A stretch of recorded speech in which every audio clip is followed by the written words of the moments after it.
tonight's special.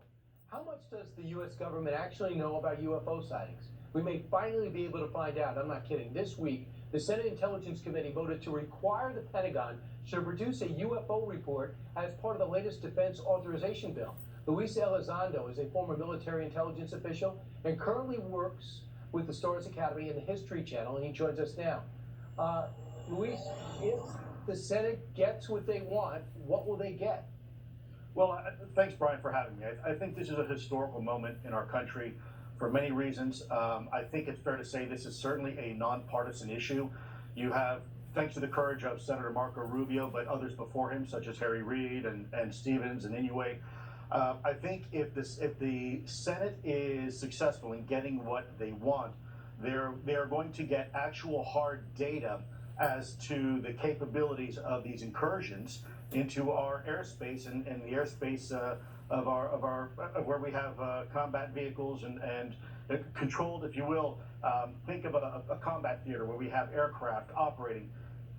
Hopefully we can get a better understanding of what's going on here. These things seem to appear and operate without impunity, both here in the United States and overseas, where our brave men and women are in uniform. And hopefully we'll be able to finally be together. Luis, how do you know? Well, because I was part of a program for about 10 years back in the Pentagon called ATIP. I ran that program with several colleagues of mine, and it was an interagency organization very much like this task force that you are seeing right now that's being proposed in this bill. What's the most intriguing thing that we'll get from it if the Senate Intelligence Committee gets what you know?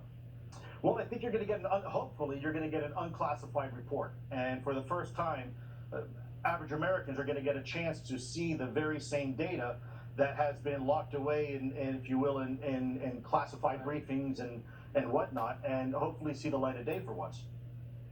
Now, I consider myself an average American. Can you tell me what it says since you were part of the unit?